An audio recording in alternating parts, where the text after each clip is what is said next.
bien organisée et armée de fusils et d'armes de poing. Le reportage de Sophie Pointer et Jean-Marie Mavounzi qui étaient sur place. Ce sont les agents de sécurité qui ont donné l'alerte hier soir. Plusieurs dizaines d'individus armés de fusils et d'armes de poing au centre commercial.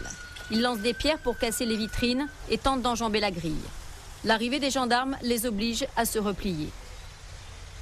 Mais ils décident de rester à proximité, dissimulés dans les fourrés et se déplaçant dans le noir. Une présence qui en dit long sur leur détermination.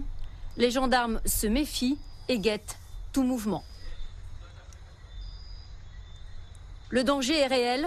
Les forces de l'ordre craignent à tout moment d'essuyer des coups de feu.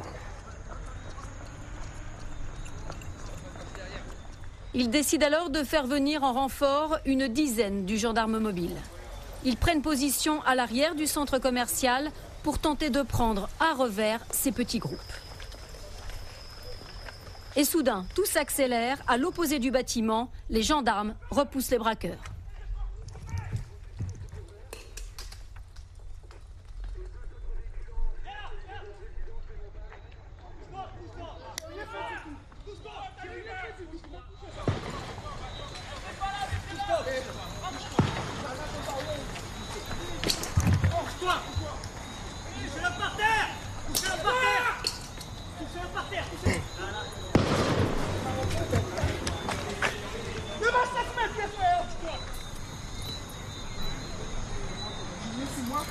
Plusieurs coups de feu sont tirés et tout à coup, les bandes décident de charger.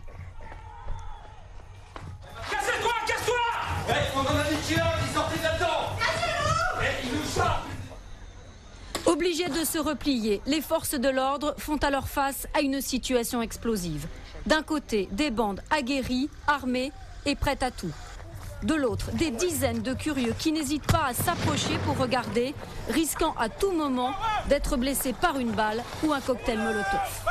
Le désordre est total. Des jeunes tentent de bloquer la route avec tout ce qu'ils trouvent, une manière d'exprimer leur colère.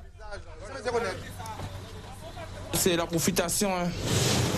On travaille, mais c'est toujours la profitation. On nous exploite en Guadeloupe. On arrête de nous exploiter. Il y a plein de jeunes dans la rue pour rien. Toujours, on va vendre de la drogue, c'est en prison nous, mais on veut travailler, mais il n'y a pas de travail, il n'y a rien. C'est du vol, c'est toujours du vol. On t'exploite quand tu travailles. Toujours. Il y a eu des SMS qui ont été lancés pour dire ce soir c'est à Bémao, on casse à Bémao. Je dis que c'est triste parce que des jeunes tirent à balles réelles et n'importe quel jeune peut se blesser ou être tué ce soir. Une balle peut ricocher sur quelque chose et revenir sur un jeune. Ce sera encore une famille qui sera dans la tristesse, une famille qui sera endeuillée. On n'a pas besoin de tout ça en Guadeloupe.